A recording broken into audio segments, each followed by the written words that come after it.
Wits Business School, in collaboration with the Consulate General of India, is hosting a Matla-Urja Energy Conference in Johannesburg. The two-day conference, dubbed Matla-Urja, meaning energy in Hindu and Sesotho, is bringing together industry leaders from and academics from South Africa and India to engage on both shared and divergent energy challenges, as well as explore investment opportunities. Katlego is there. He's on the scene for this particular story for us, so let's cross over to him. Katlego, good morning. A very good morning to you, Leanne, and to our viewers at home. Yes, you find us this morning at the Wits Business School, and we are told that this is a conference that actually started yesterday, this with academics that gathered here to try by all means to thresh out these papers that speak to energy security where South Africa is concerned. So as we speak right now, this morning, we're starting to see most of them just flock into this space here. This is where they're going to be more or less embarking on this conference in person with the various of these stakeholders as well that will be expected. We're told here that there will be a delegation from India that is coming through here. We're also told here that those from South Africa, including the Minister of Electricity and Energy, Dr. Hosien Suramogopa, will form part of those that will be really threshing out issues around how then we foster solutions, including just coming through for the country where the energy security is concerned. Remember, Leanne, that it's all about the just energy transition, and we know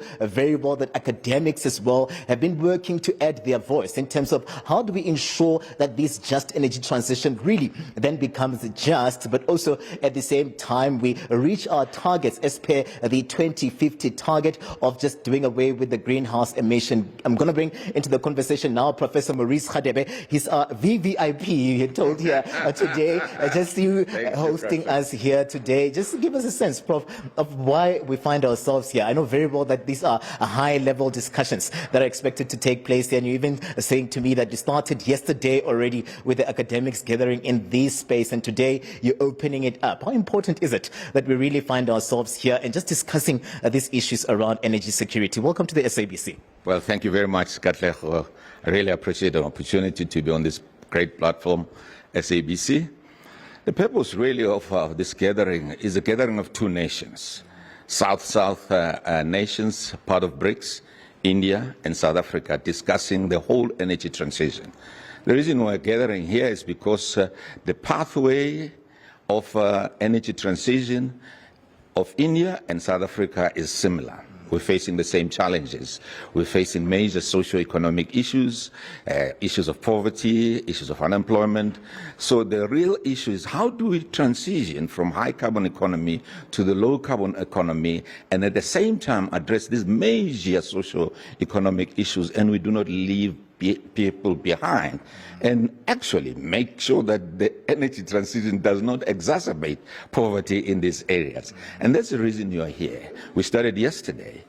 Yesterday it was the academics, people who can think, people who create knowledge, and we've done extensive research, sharing on both sides, from India academics and South African academics, and they were sharing their experiences, their research, and that was extremely helpful.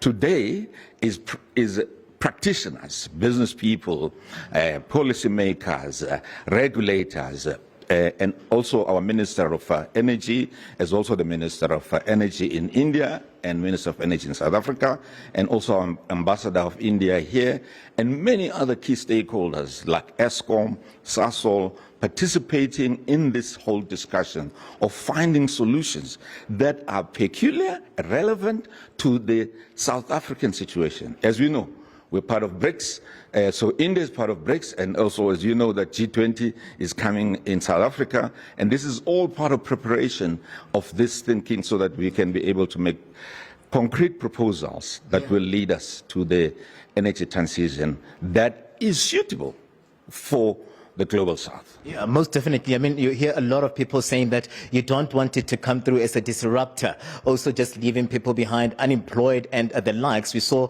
just the closure of some of these coal-fired power stations, that would have an adverse effect on the communities. But also when you look at it, where do we find ourselves as a country right now? You often hear people saying it's a race against time. The adverse weather conditions have been playing out, and we've seen just various of communities ravished, and it's attributed to the climate change situation. Where are we right now? What is the thinking as you see academics just coming together to also foster solutions here?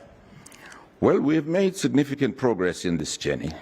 As you know, in South Africa particularly, we've got the whole IPP in terms of renewables, massive development of the renewable program, and we've made significant progress in that area. And this is very important. The same with India. They've also done a lot of work in terms of developing renewable projects and programs. So we've made significant progress.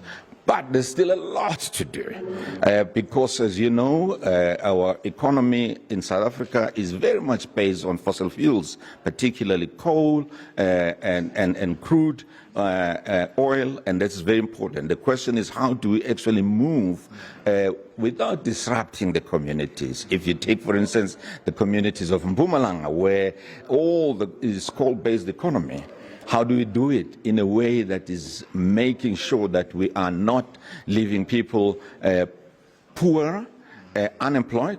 And this conference is about looking at those synergies. And we will definitely come up with very positive outcomes. And a lot of work has already been done, and we'll be announcing it as at the end of this conference. Yeah, looking forward to those solutions as we see most of those delegates start to flock into this area, this space here. And you hear that the High Commissioner as well is going to form part of those that are delegates here from India. It's all about solutions, Leanne. It's all about ensuring that no one is left behind, but also the economy in mind, as we see the just energy transition that a lot of people are saying that it needs to be just.